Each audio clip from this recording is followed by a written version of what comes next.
Let's imagine the scenario that you and somebody else is doing the same thing. Can be work, can be study, can be gym, can be dancing, can be anything.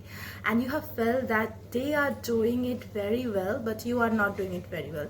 It's almost like you are stumbling, stammering, and you are doing everything wrong while everybody else can do that thing right. That is a kind of quiet peer pressure that can follow you, where you might think that you are quite behind your own life, you are quite behind the same tasks that other people are doing so easily, and you are falling short. Because there's a story that I want to share it with you today. So uh, I was actually riding my bike, and yeah, I'm kind of scared to ride bike because I feel like I will just brush off and I will just make an accident in the go. I will kill people or kill myself, or I will just crash into a tree or something. And the road where I practice, obviously that's a practice road, so my father was helping me to tell me to where the gears are, how to change the clutch, accelerator, and whatever that is. And I saw other people who are practicing there, not necessarily of my age, somewhere elder, somewhere younger, but I felt like that they were doing it pretty right. Like they are getting the gist of it, they can ride it so smoothly, and they can just learn it in one go, whereas I am stumbling and stammering and doing my utmost best, but the best I can muster up is only to not stop the bike midway every freaking 2 minutes. Honestly, my father is not a very patient man. He is a good person, but as you know, some people gets angry very easily and they cool off also. So he did shout at me a bit, but he also apologized to me. It wasn't his fault. I felt like I was such a bad student. I am so bad at it that I cannot even go 3 minutes without just thinking that I will crash somebody or crash a tree. Then came the most difficult part.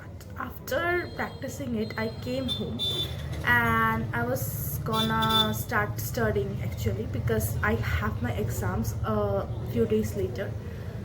And you won't believe me, the sums that I practiced, that I could even do it in my sleep.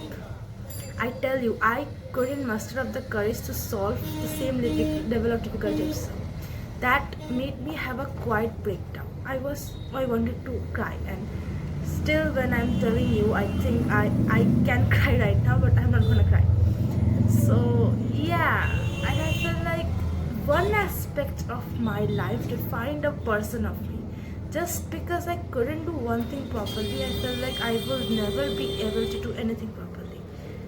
And that just made me think that why do I even exist if I cannot do anything properly?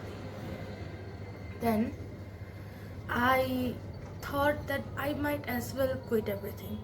And I remember that I actually wanted to see a movie. It was a comfort movie.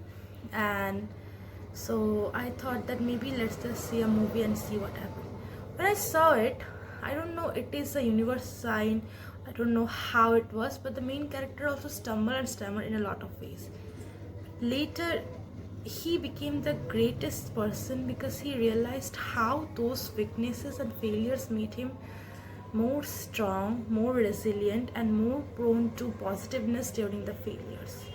That's when I realized that maybe I have slow growth, maybe I have slow pace, maybe I will learn, maybe I will never learn, may I not even be as successful as millionaires, billionaires, people in general, be in physical or online life, but I'm at my own timeline. I'm trying my best.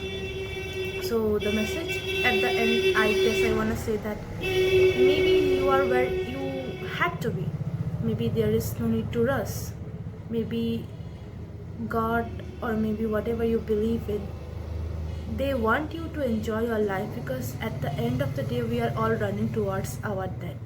So maybe enjoying the way could also lead for us to become something else, because everybody has their own strength, own weaknesses, and nobody is lesser just because they cannot do one thing, or even let's say everything at a pace of somebody else. So maybe if we pat our back when we failed, because at least 80% people don't even try, but you are trying. I am trying. I'm still here. So that maybe is a big win after all. So with that, I leave you that please take good care of yourself and don't let your failure define you, because there is no such thing as success or failure. There is just how you view yourself as, and maybe if we define it as success, then that is the biggest success. Then have a nice day. Bye bye.